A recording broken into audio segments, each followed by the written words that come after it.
Semoga yang subscribe diberikan rezeki melimpah dari jalan tak terduga. Dan yang like komen, dimudahkan jalannya menuju surga di hari akhir nanti. Sesungguhnya Fir'aun telah berbuat sewenang-wenang di muka bumi dan menjadikan penduduknya berpecah belah. Dia bertindak semena-mena, lalim, melampaui batas, lebih mementingkan kehidupan dunia dan berpaling dari ketaatan Rob yang Maha Tinggi. Fir'aun memecah menjadi banyak sekali golongan dan kelompok dan menindas sebagian di antara mereka. Fir'aun menindas Bani Israel yang berasal dari keturunan Nabi Yakub. Saat itu, mereka adalah penduduk bumi terbaik. Mereka berada di bawah kuasa Raja Tiran yang zalim, yang memperbudak dan mempekerjakan mereka untuk pekerjaan-pekerjaan hina. Ada banyak faktor yang melatar belakangi perbuatan raja tersebut.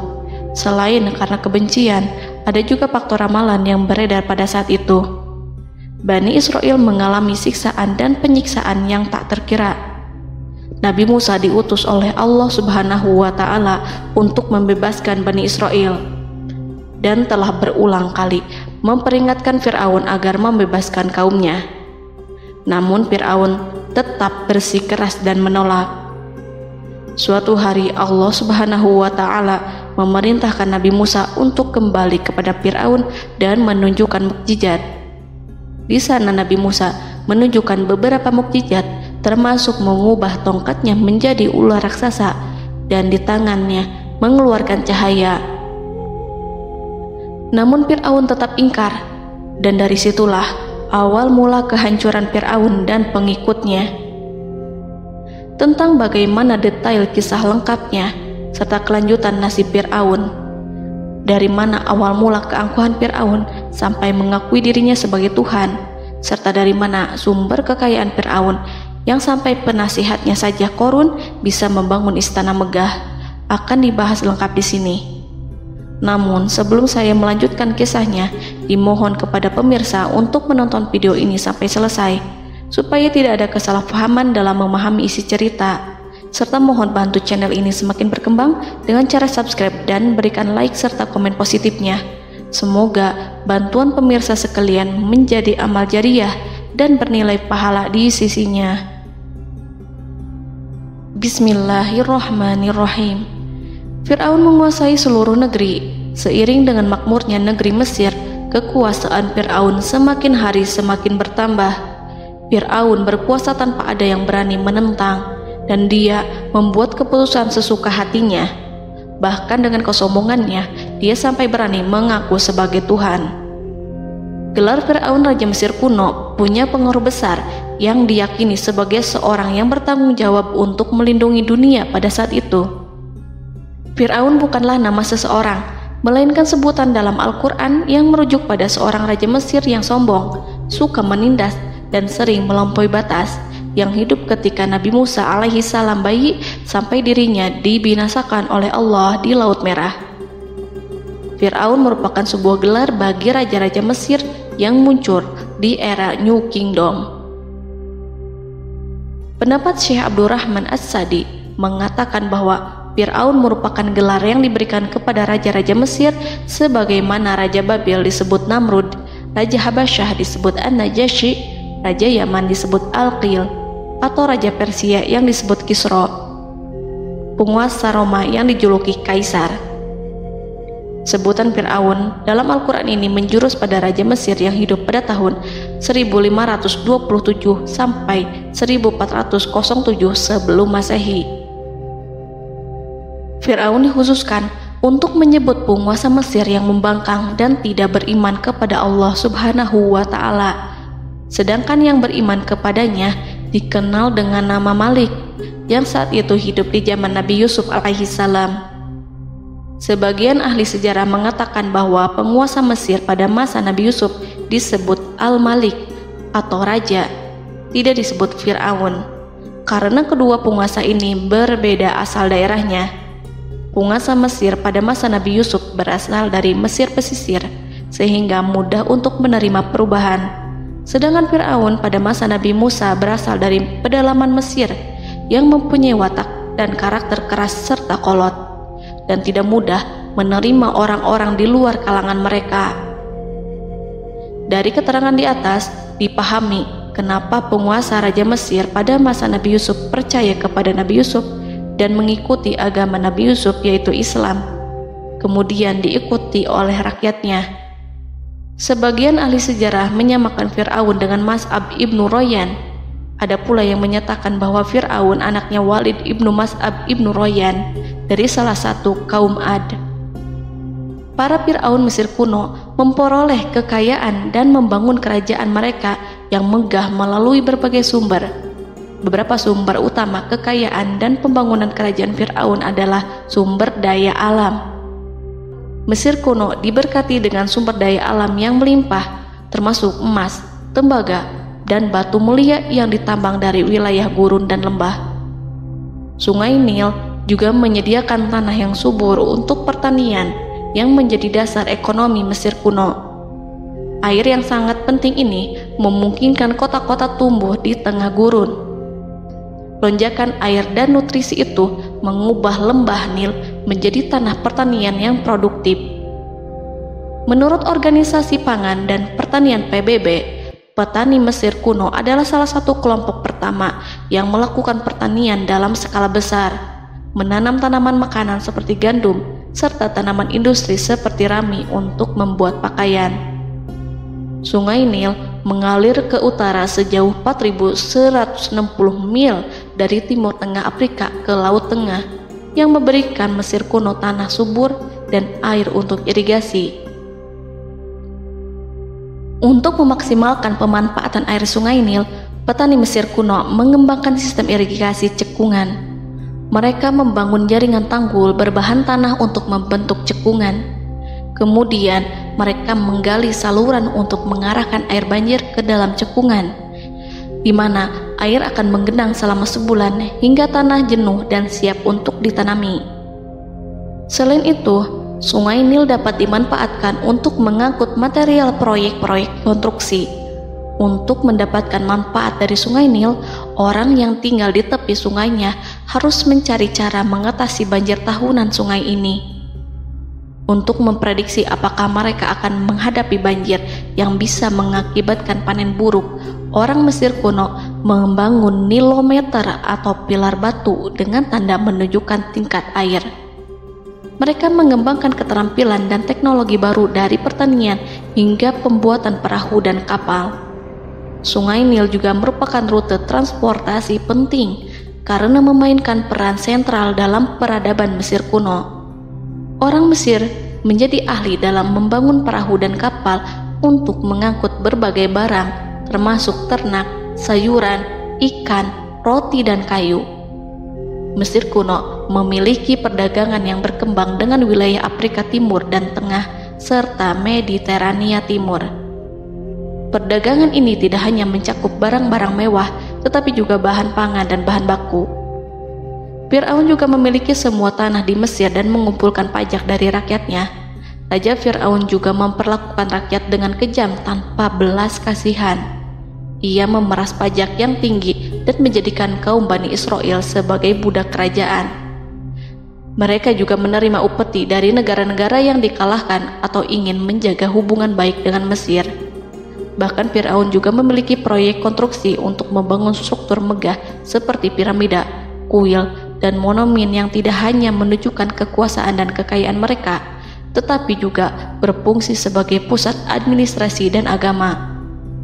Proyek-proyek ini seringkali menggunakan tenaga kerja dari rakyat yang bekerja selama musim banjir.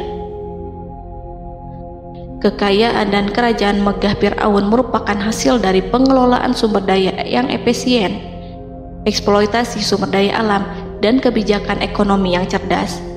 Ini semua mencerminkan kemajuan teknologi, organisasi sosial, dan kekuatan politik Mesir kuno. Kekayaan para Fir'aun Mesir kuno memang sangat luar biasa dan telah menjadi topik penelitian dan kekaguman selama berabad-abad. Fir'aun juga dikenal karena kehidupan mewah mereka. Sebagai penguasa Mesir kuno, Fir'aun hidup dengan kekayaan dan kemewahan yang hampir tak terbayangkan, yang mencerminkan kekuasaan dan status mereka. Mereka menghiasi diri mereka dengan aksesoris yang rumit dan gemerlap, serta mengenakan simbol otoritas dan kekuasaan tradisional. Dan Allah memberikan kepada Fir'aun berupa istizratuhul afiyah, yakni hidup sekian lama tanpa pernah merasakan sakit. Allah Subhanahu wa Ta'ala mengaruniai Fir'aun untuk bisa hidup selama 400 tahun tanpa sakit. Tentu hal tersebut sudah menjadi kehendak Allah Subhanahu wa Ta'ala, maka tidak ada satupun manusia yang bisa menghalangi, bahkan bagi seorang Fir'aun sekalipun yang terkenal dengan kezalimannya. Namun dengan karunia-Nya yang diberikan Allah tersebut bukannya menjadikan Fir'aun sebagai manusia yang bersyukur, tetapi malah membangkitkan kesombongan dan kesesataannya. Dan puncak kesombongan Fir'aun juga dicatat Al-Quran sebagai penguasa tangan besi dan manusia yang pernah mengaku Tuhan. Aku adalah Tuhan kalian yang maha tinggi. Quran Surat An-Najiat ayat 24. Fir'aun hidup selama 446 tahun. Selama hidupnya, Fir'aun memiliki tubuh yang sehat dan bugar tanpa pernah mengalami sakit, meski hanya berupa pusing atau flu sekalipun. Fir'aun bahkan tidak pernah merasakan kelelahan. Fir'aun tidak pernah merasakan perihnya lapar, kerongkongannya tidak pernah tersentuh panasnya dahaga. Seandainya dalam semalam saja Fir'aun dilanda sakit berupa pusing atau demam, maka ia akan sibuk untuk mengurus dirinya sendiri dan tidak berpikiran untuk mengaku bahwa ia adalah Tuhan. Hal ini pun dijelaskan dalam kitab Ihya Ulumuddin Al-Qut Al-Qulub oleh Imam Al-Ghazali. Sesungguhnya yang menyebabkan Fir'aun sampai berani mengatakan, "Aku adalah Tuhan kalian yang maha tinggi." Hal ini disebabkan karena ia mengalami masa sehat dalam hidupnya yang begitu lama. Kekejaman Raja Fir'aun diikuti dengan kesombongannya. Ia enggan bersyukur atas kemakmuran yang dianugerahkan Allah Subhanahu wa Ta'ala. Ia justru menjadikan negeri Mesir penuh dengan kemusyrikan. Sungguh, dia Fir'aun termasuk orang-orang yang berbuat kerusakan, dan kami hendak memberi karunia kepada orang-orang tertindas di bumi, dan hendak menjadikan mereka pemimpin dan menjadikan mereka orang-orang yang mewarisi bumi. Dan kami teguhkan kedudukan mereka di bumi, dan kami perlihatkan kepada Fir'aun dan Haman bersama bala tentaranya apa yang selalu mereka takutkan dari mereka. Surat Al-Qasas ayat 1-6. Haman yang merupakan penasihat dan sekaligus pelaksana proyek pembangunan menara untuk Fir'aun yang ikut berkontribusi dalam kesesatan Fir'aun, dan dia juga yang menjadi aktor utama atas kezaliman Fir'aun yang nantinya memberikan nasihat kepada Fir'aun dan mendorongnya untuk menolak ajaran Nabi Musa alaihi salam. Faktor yang mendorong Fir'aun melakukan tindakan keji ini adalah Bani Israel yang mempelajari suatu hal yang mereka riwayatkan dari Ibrahim, bahwa suatu saat nanti akan lahir seorang anak Bani Israel yang akan menghancurkan kekuasaan Raja Mesir. Berita gembira ini terjadi saat insiden antara Sarah, istri Nabi Ibrahim alaihissalam, dengan Raja Mesir yang saat itu berniat jahat terhadap Sarah. Namun Allah menjaganya. Berita gembira ini santer terdengar di antara Bani Israel. Kaum Kipti juga membicarakan berita ini, hingga sampailah juga ke telinga Fir'aun. Sebagian amir dan orang-orang dekat Fir'aun menyampaikan hal itu kepadanya saat tengah berbincang pada malam hari. Waktu itu Fir'aun langsung menginstruksikan untuk membunuh seluruh anak laki-laki Bani Israel untuk mengantisipasi kelahiran anak yang dimaksud. Tapi apa boleh buat, kewaspadaan sama sekali tidak bisa menghindari takdir. Suatu ketika, Fir'aun bermimpi seakan-akan api datang dari arah Baitul Maqdis lalu membakar semua rumah Mesir dan seluruh kaum Kipti. Namun, api tersebut tidak membahayakan Bani Israel. Saat bangun, Fir'aun merasa takut oleh mimpi itu. Ia kemudian mengumpulkan seluruh paranormal dan tukang sihir. Fir'aun bertanya kepada mereka terkait mimpi itu. Mereka berkata, akan lahir seorang bayi laki-laki dari kalangan Bani Israel yang akan menghancurkan penduduk Mesir. Sebab itulah Fir'aun memerintahkan untuk membunuh anak laki-laki dan membiarkan hidup anak perempuan.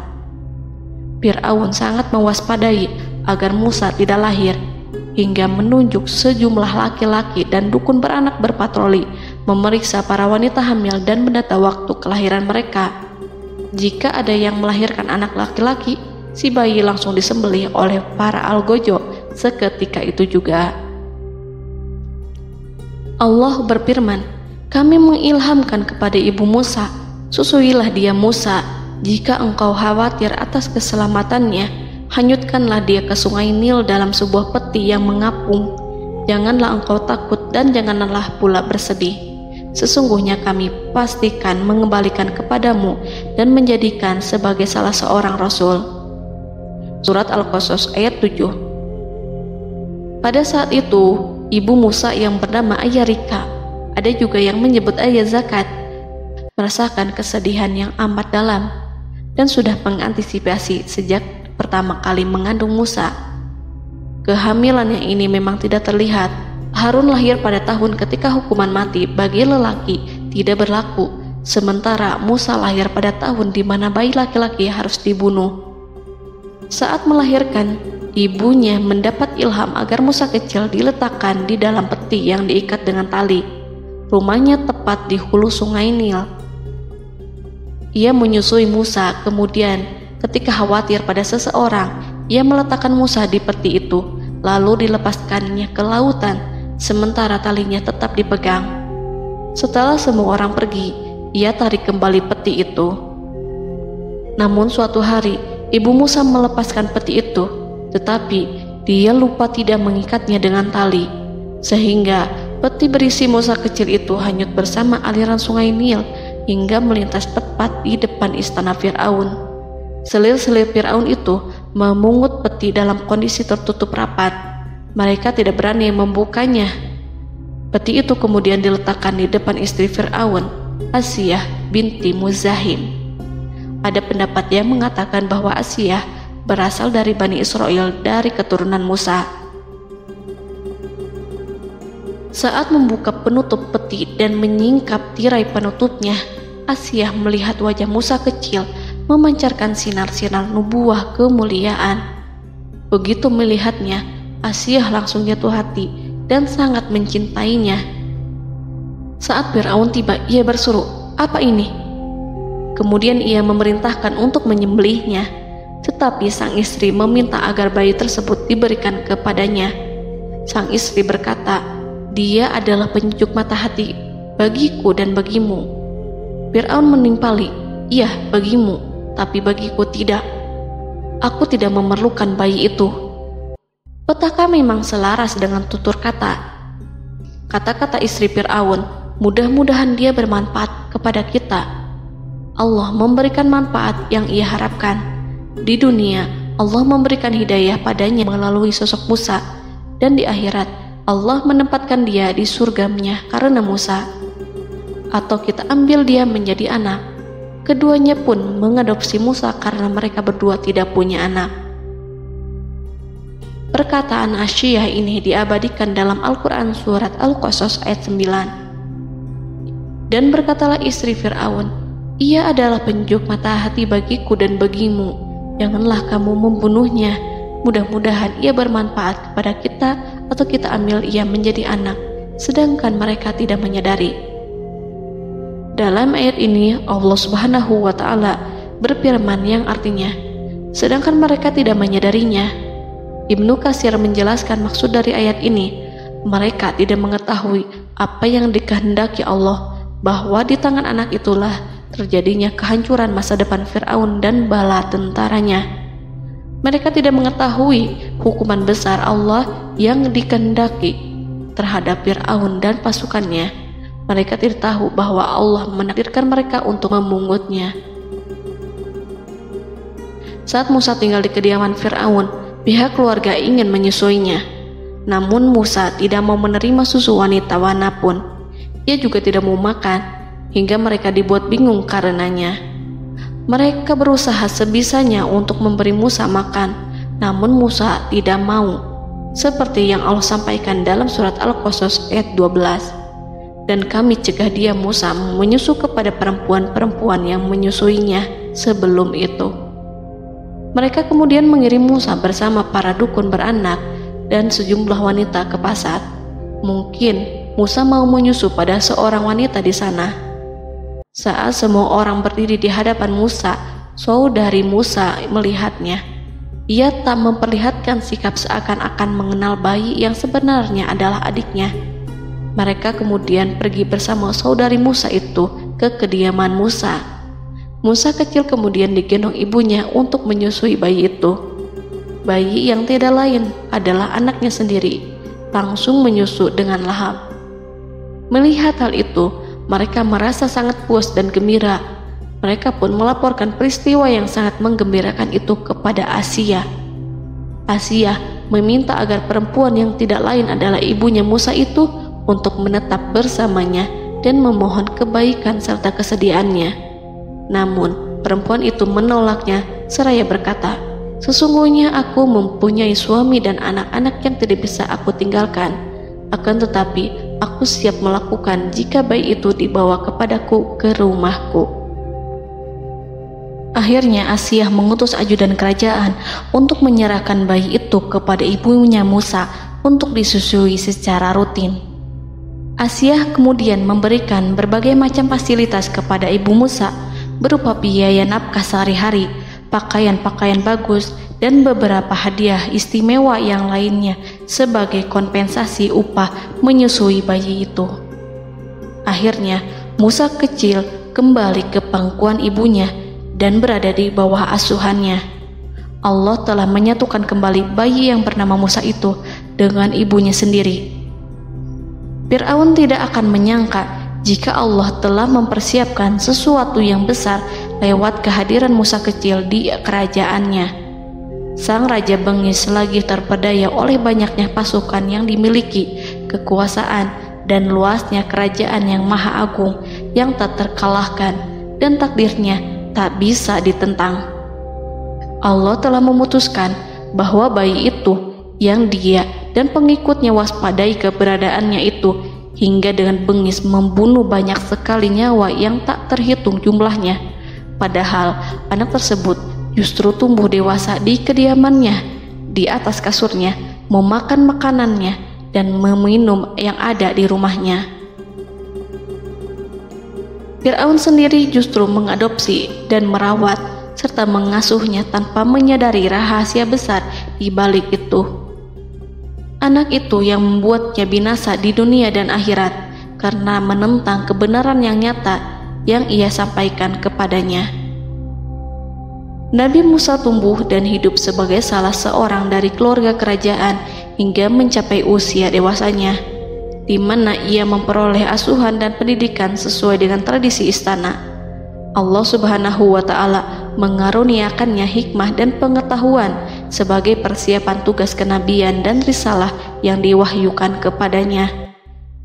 Musa tumbuh menjadi seorang pemuda yang mempunyai fisik dan akhlak yang kuat. Allah anugerahkan kepada Musa kesempurnaan tubuh dan kekuatan jasmani. Musa juga menyadari bahwa dia hanyalah anak angkat. Tidak setetes pun darah Fir'aun mengalir padanya, dan bahwa ia keturunan Bani Israel yang ditindas dan diperlakukan sewenang-wenang oleh Fir'aun dan kaumnya. Maka dia berjanji kepada dirinya sendiri akan menjadi pembela bagi kaum-kaum yang lemah yang tertindas. Kekuatan fisik Nabi Musa memang tidak bisa diragukan. Itu terbukti pada saat Nabi Musa mampu mengangkat batu penutup sumur seorang diri, padahal batu itu hanya bisa diangkat oleh 10 orang laki-laki. Peristiwa kedua saat perkelahian antara Bani Israel dan orang Kipti atau kaumnya Fir'aun, suku asli Mesir. Saat orang Israel meminta pertolongan kepada Musa untuk mengalahkan orang Kipti, Musa menghampiri orang Kipti tersebut. Dengan tangan terkepal, Musa meninju orang Kipti dan matilah musuhnya itu. Orang Kipti hanya mati karena pukulan itu. Musa tidak sengaja dan tidak bermaksud untuk membunuh orang Kipti. Musa hanya berniat membuatnya jera. Dan karena peristiwa itulah Nabi Musa pergi meninggalkan Mesir karena Musa takut terhadap Fir'aun dan tentaranya yang akan membunuhnya. Karena jika mereka tahu bahwa Musa membunuh orang Kipti demi membela salah seorang Bani Israel, akan membuat Fir'aun dan pengikutnya mencurigai bahwa Musa memang berasal dari Bani Israel, dan pada akhirnya akan memicu sebuah permasalahan besar. Dan pada waktu yang sudah ditentukan oleh Allah, sekitar 10 tahun Nabi Musa meninggalkan Mesir. Pada akhirnya Allah mengamanahkan dia sebagai seorang Rasul. Allah anugerahkan kepadanya hikmah kenabian dan pengetahuan di usia 40 tahun. Allah perintahkan Musa kembali ke Mesir untuk menghadapi Fir'aun dan mengajak dia mengakui Tuhan semesta alam. Tugas ini penuh dengan bahaya, mungkin bisa membuat Musa kehilangan nyawa, tetapi menuruti perintah Allah itu mutlak baginya. Ditemani oleh saudaranya Harun untuk membantunya membenarkan perkataannya. Lidah Musa cedal karena bara api yang pernah diletakkan di lidahnya saat Fir'aun hendak menguji akalnya setelah menarik jingat Fir'aun hingga berdarah. Fir'aun bermaksud untuk membunuhnya. Asyah mengkhawatirkan Musa lalu berkata, dia masih kecil. Fir'aun kemudian menguji Musa dengan meletakkan buah dan bara api di hadapannya.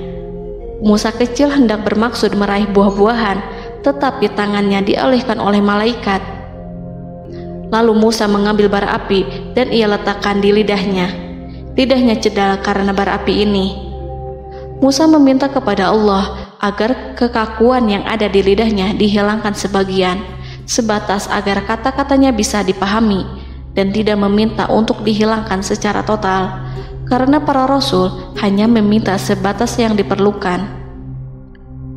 Pergilah kamu kepada Fir'aun, karena dia benar-benar telah melampaui batas, maka berbicaralah kamu berdua kepadanya dengan kata-kata yang lemah lembut. Mudah-mudahan dia sadar atau takut. Quran Surat Toha ayat 42-43. Ini merupakan sifat santun dan kasih sayang serta rahmat Allah terhadap makhluknya, meski Allah mengetahui kekafiran dan kesewenang-wenangan dan kesombongan Fir'aun. Bersama Harun, Musa mendatangi Fir'aun setelah menemui beberapa rintangan yang lazim ketika akan menemui raja pada waktu itu.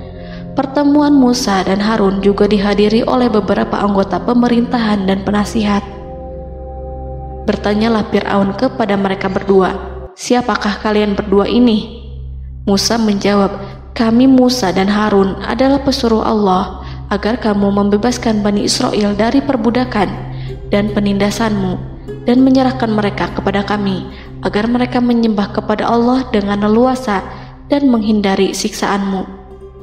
Fir'aun segera mengenal Musa dan berkata kepadanya, bukankah engkau Musa yang sudah kami asuh sejak bayimu dan kami asuh dalam istana sampai usia remajamu dan mendapat pendidikan serta pengajaran yang menjadikan engkau pandai?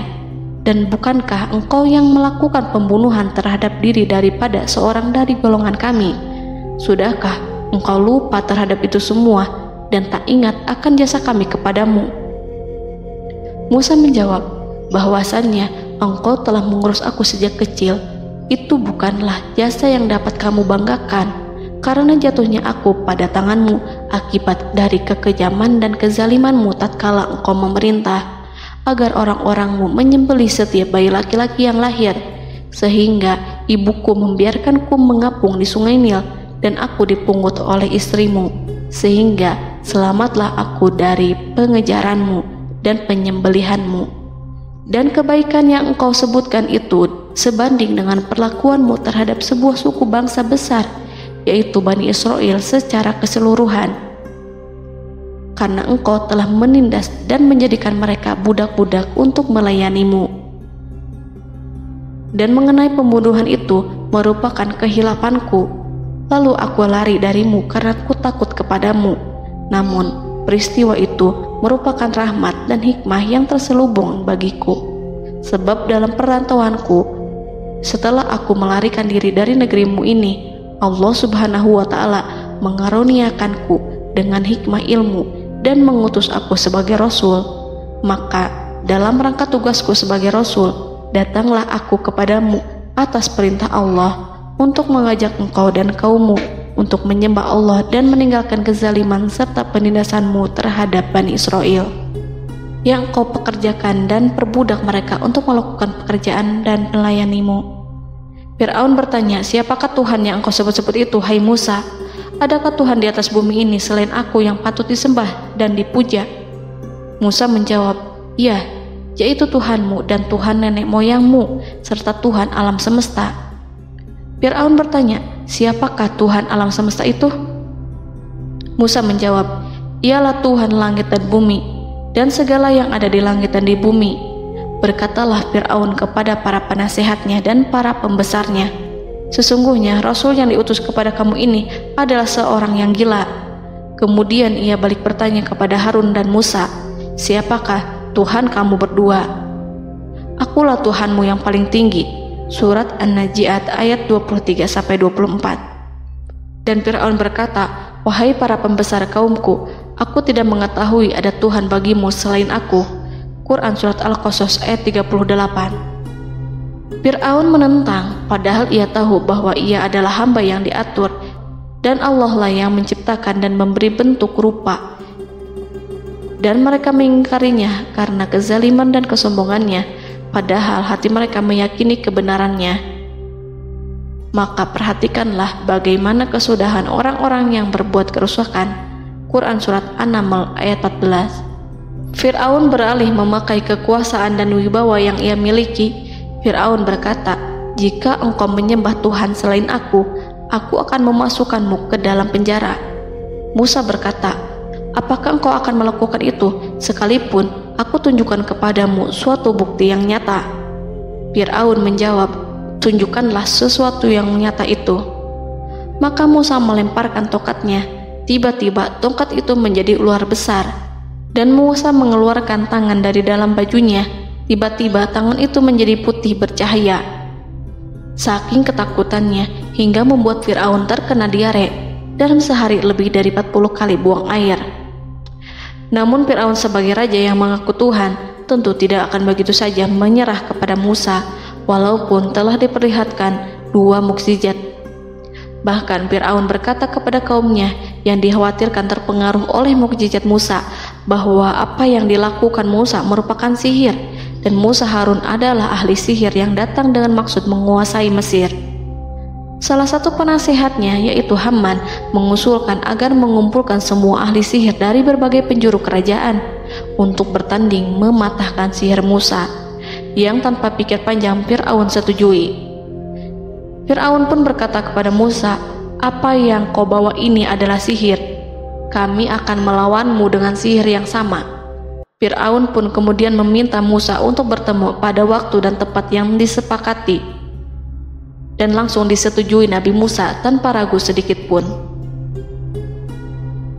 Inilah salah satu tujuan terbesar Musa untuk memperlihatkan ayat-ayat hujah dan bukti-bukti nyata Allah di hadapan halayak ramai. Dengan berbekal pertolongan Allah, Musa yakin akan menang melawan para ahli sihir itu. Maka pada waktu yang sudah ditetapkan, yakni pada permulaan hari, saat cahaya matahari mulai terik menyengat, sehingga kebenaran akan terlihat terlebih jelas dan nyata, orang-orang berbondong-bondong menuju tempat yang sudah ditentukan untuk melihat pertandingan sihir yang sudah dihadiri ribuan tukang sihir. Menurut Muhammad bin Ka'ab, mereka berjumlah 80.000 ahli sihir. Mereka sudah dijanjikan hadiah dan uang yang besar jika berhasil mengalahkan Musa. Para penyihir istana berkata, wahai Musa, apakah engkau yang mau lebih dahulu ataukah kami? Musa menjawab, silahkan kalian lebih dahulu. Maka ketika tali-tali dan tongkat-tongkat ahli sihir dilemparkan, tiba-tiba berubah menjadi seakan-akan ia merayap cepat karena sihir mereka. Ada rasa takut yang menyelimuti hati Musa, takut jika orang-orang terkena fitnah sihir dan tipu daya mereka. Namun Allah langsung menguatkan Musa dan berkata yang diabadikan dalam Quran Surat Toha ayat 65-69, janganlah engkau takut, sungguh engkaulah yang unggul, dan lemparkanlah apa yang ada di tangan kananmu, niscaya ia akan membuat. Apa yang mereka buat itu hanyalah tipu daya tukang sihir belaka, dan tidak akan menang tukang sihir itu dari manapun ia datang. Saat Musa melemparkan tongkat, tongkat itu berubah menjadi ular besar yang memiliki kaki, berleher besar, dan bentuk yang menakutkan, hingga semua orang lari dan menjauh. Ular itu kemudian menelan tali-tali para tukang sihir dengan satu persatu dengan gerakan super cepat. Semua orang melihatnya dengan penuh keheranan, sementara para tukang sihir mereka tercengang dan bingung kala melihatnya. Mereka melihat sesuatu yang sama sekali tidak pernah terlintas di benaknya dan juga berada di luar bidang yang mereka kuasai. Saat itulah mereka tahu pasti bahwa yang mereka lihat itu bukanlah sihir, sulap, khayalan ilusi ataupun kebohongan semata, tetapi sebuah kebenaran yang hanya bisa dilakukan oleh Yang Maha Benar, yang mengutus mukjizat tersebut dengan benar.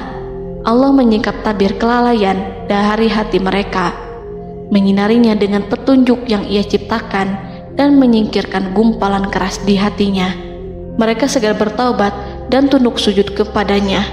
Dengan lantang mereka mengatakan kepada semua yang hadir tanpa memperdulikan hukuman ataupun siksaan apapun, "Kami beriman kepada Rob seluruh alam, yaitu Tuhannya Musa dan Harun." Fir'aun yang congkak dan sombong tentu sangat marah dengan apa yang disaksikannya itu. Ketika melihat ahli-ahli sihirnya begitu cepat menyerah dan mengakui kekalahan kepada Musa, bahkan menyatakan beriman kepada Tuhan Musa dan Harun. Tindakan itu dianggapnya sebagai pelanggaran terhadap kekuasaannya dan penentangan terhadap ketuhanannya dan merupakan tamparan bagi kewibawaannya.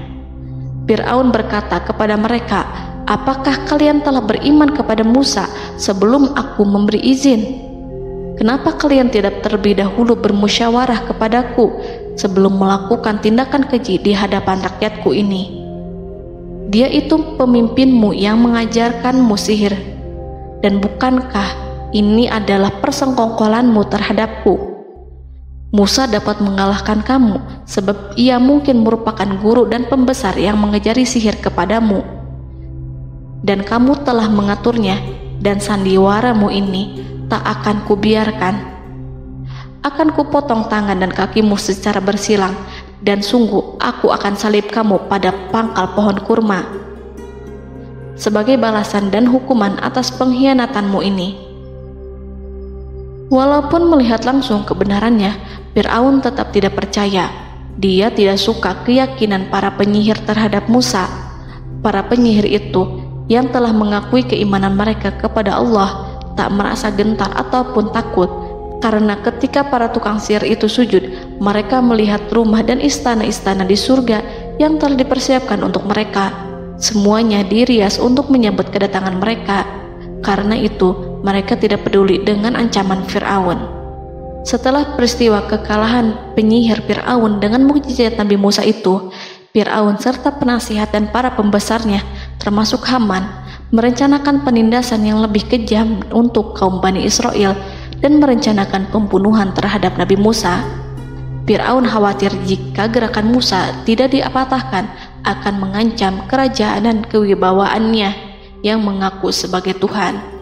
Walaupun sudah diingatkan oleh orang mukmin dari kalangan keluarga Fir'aun agar tidak membunuh Nabi Musa dan menyeru kembali menuju jalan yang benar dan mengingatkan kepada akibat yang buruk yang akan didapati nanti, namun Fir'aun dan penasihatnya tetap berada pada kesesatan. Sebagai balasannya, Allah menghukum Fir'aun dan penduduknya dengan kekeringan dan penyakit yang bertahun-tahun karena menolak Rasulnya. Mereka dilanda banjir bandang, darah yang bercampur dengan seluruh air yang ada. Setiap kali mereka akan mengambil air, baik air sumur ataupun air sungai Nil, pasti akan berubah menjadi darah segar. Serbuan belalang pun tidak bisa mereka hindari. Belalang menghinggapi tanaman hingga tak menyisakan satupun buah, daun ataupun rumput. Serangan hama dan wabah katak juga mengerumuni mereka hingga berjatuhan di makanan, wadah-wadah, sampai-sampai ketika ada yang membuka mulut untuk makan ataupun minum, pasti ada katak yang jatuh di situ. Semua hukuman itu hanya menimpa Fir'aun dan pengikutnya, sama sekali tidak menimpa Nabi Musa dan Bani Israel. Namun mereka tidak belajar ataupun berubah, mereka tetap saja kafir dan hanyut dalam kejahatan. Setiap kali Allah timpakan hukuman kepada Fir'aun dan pengikutnya, mereka bersumpah dan berjanji kepada Musa untuk beriman. Namun ketika hukuman itu dihilangkan, mereka ingkar janji, berpaling dan kembali kepada keburukan seperti sedia kala. Dari semua penderitaan ini, Allah perintahkan Musa membawa pengikutnya keluar dari Mesir, memulai perjalanan berbahaya antara hidup dan mati. Setelah mengetahui keberangkatan Nabi Musa dan Bani Israel, Fir'aun bersama tentaranya bergerak untuk membantai mereka. Dengan pasukan besar yang berjumlah lebih dari 1.600.000 personil, ditambah 100.000 ekor kuda berwarna hitam legam, Fir'aun berhasil mengejar rombongan Nabi Musa yang saat itu berjumlah 600.000 prajurit di pantai Laut Merah saat matahari terbit. Pasukan Fir'aun mengepung mereka dari semua arah. Di belakang mereka ada tentara Fir'aun yang kejam, sementara di hadapan mereka Laut Merah yang membentang luas. Kala situasi kian genting dan Fir'aun beserta seluruh pasukannya mendekat dengan kesungguhan hati, diperkuat dan persenjataan, juga dengan amarah dan kedengkian, penglihatan tidak menetap mengarah ke suatu tujuan, dan hati naik menyesak sampai ke tenggorokan. Saat itulah Yang Maha Penyantun lagi kuasa, Rob Arsy yang mulia, mewahyukan kepada Musa, "Pukullah laut itu dengan tongkatmu." Maka tatkala Musa memukulkan tongkatnya ke lautan, laut itu pun terbelah. Air lautan berdiri tegak laksana gunung yang terbelah oleh kuasa yang maha agung, yang bersumber dari zat yang mengatakan kepada sesuatu, "Jadilah," maka jadilah sesuatu itu. Allah memerintahkan angin barat untuk menyapu kerikil-kerikil hitam lautan, hingga dasar lautan berubah menjadi tanah yang kering, yang tidak melekat pada kaki-kaki kuda dan hewan. Allah memerintahkan Musa untuk melintas bersama kaumnya. Mereka segera turun melintas dengan senang. Mereka menyaksikan sebuah hal yang membuat mata tercengang dan memberikan petunjuk pada hati orang-orang yang mukmin. Setelah Musa bersama kaumnya melintas secara keseluruhan dan keluar dari lautan, saat itulah pasukan garis depan Fir'aun baru masuk. Saat itu Musa bermaksud memukulkan tongkat ke lautan agar kondisi laut kembali seperti sedia kala, agar Fir'aun dan pasukannya tidak bisa mengejar. Tapi Allah yang Maha Kuasa dan pemilik keluhuran memerintahkan agar lautan tetap dibiarkan seperti itu, seperti yang ia firmankan. Saat Musa membiarkan lautan dalam kondisi terbelah dan Fir'aun tiba di tepi pantai, ia melihat sesuatu yang dahsyat. Kondisi ini membuatnya tercengang dan ia tahu betul bahwa apa yang dilihatnya adalah pekerjaan Rob Arsy yang mulia, seperti halnya mukjizat lain yang pernah ia lihat sebelumnya. Fir'aun berhenti dan tidak maju. Ia menyesal karena mengejar Bani Israel dalam situasi seperti ini, di saat penyesalan tiada lagi membawa guna. Namun Fir'aun memperlihatkan sikap tangguh dan kuat di hadapan para pasukannya dan memperlakukan mereka layaknya musuh. Jiwa kafir dan watak Fir'aun mendorong dirinya mengatakan kepada kaum yang ia perdaya hingga patuh dan mengikuti kebatilannya, "Lihatlah bagaimana lautan ini terbelah agar aku bisa mengejar budak-budakku yang melarikan diri dari kekuasaanku, menyimpang dari ketaatanku dan meninggalkan negeriku." Fir'aun bersembunyi di barisan belakang dengan harapan ia bisa selamat, tapi mustahil ia bisa selamat. Fir'aun terlihat maju mundur. Dan pada kesempatan itu, Jibril menampakkan diri dalam wujud seorang penunggang kuda perawan, lalu melintas di hadapan kuda jantan yang ditunggangi oleh Fir'aun. Kuda yang ditunggangi Fir'aun meringik menghampiri kuda yang ditunggangi Jibril. Fir'aun kemudian masuk ke dalam lautan hingga mendahului kuda dengan tangkas dan cepat. Fir'aun tidak menghindari mara bahaya dari dirinya ataupun mendatangkan manfaat. Mereka segera menyusul hingga semuanya berada di lautan. Setelah bagian depan hendak mencapai tepi, Allah memerintahkan Musa melalui wahyu untuk memukul lautan dengan tongkat. Musa memukul lautan dengan tongkat. Lautan kembali menyatu seperti sedia kala dan menenggelamkan mereka semua. Tak seorang pun yang selamat. Allah menggambarkan tentang bagaimana Fir'aun didengkot orang-orang kafir Kipti tenggelam. Gelombang besar sesekali turun dan sesekali naik membawa Fir'aun. Bani Israel melihatnya dan juga pasukannya, seperti apa siksa dan petaka besar yang Allah timpakan kepadanya dan juga pasukannya, agar Bani Israel senang dan lega. Saat Fir'aun menyaksikan kematian dan mulai sakarat, ia kembali kepada jalan kebenaran dan bertaubat, serta beriman pada saat keimanan tiada lagi membawa guna. Seperti yang Allah sampaikan dalam ayat yang lain, sesungguhnya orang-orang yang dipastikan mendapat ketetapan Rabb-Mu tidaklah akan beriman meskipun mereka mendapat tanda-tanda kebesaran Allah hingga mereka menyaksikan azab yang pedih. Quran Surat Yunus ayat 96-97. Seperti itulah Musa mendoakan keburukan pada Fir'aun dan golongannya agar harta benda mereka dibinasakan, hati mereka diikat sehingga mereka tidak akan beriman hingga melihat siksaan yang pedih, yaitu ketika keimanan tidak ada lagi membawa guna bagi mereka, sekaligus sebagai penyesalan bagi mereka. Allah berfirman kepada Musa dan Harun saat keduanya mengucapkan doa tersebut, sungguh telah diperkenankan permohonan kamu berdua. Quran Surat Yunus ayat 89. Siksaan yang ditimpakan kepada Fir'aun dan pasukannya ini merupakan jawaban atas doa Musa dan saudaranya Harun. Dalam hadis riwayat Imam Ahmad, Rasulullah Shallallahu Alaihi Wasallam bersabda, saat Fir'aun berkata, aku percaya bahwa tidak ada Tuhan melainkan Rabb yang dipercaya Bani Israel, Jibril berkata kepadaku, wahai Muhammad, andai kau melihatku saat mengambil pasir lautan, lalu aku sumpalkan ke mulutnya karena khawatir jika rahmat menghampirinya. Ibnu Abbas dan lainnya mengatakan, sebagian Bani Israel meragukan kematian Fir'aun, bahkan ada yang menyatakan bahwa Fir'aun tidak mati. Allah kemudian memerintahkan lautan untuk mengapungkan jasad Fir'aun. Menurut pendapat lain, Fir'aun terangkat ke permukaan air. Ibnu Abbas dan lainnya mengatakan, sebagian Bani Israel meragukan kematian Fir'aun, bahkan ada yang menyatakan bahwa Fir'aun tidak mati. Allah kemudian memerintahkan lautan untuk mengapungkan jasad Fir'aun. Maka pada hari ini kami selamatkan jasadmu, yaitu dengan mengenakan baju perang yang dengannya kau dikenali, agar engkau dapat menjadi pelajaran bagi orang-orang yang datang setelahmu, yaitu agar kau menjadi bukti bagi Bani Israel atas kekuasaan Allah yang membinasakan Fir'aun. Karena itu, sebagian salaf membaca, kemungkinan yang dimaksud adalah kami menyelamatkan jasadmu beserta baju perangmu agar kau menjadi pelajaran bagi orang-orang setelahmu dari kalangan Bani Israel, dan mereka tahu bahwa kau telah binasa. Wallahu a'lam.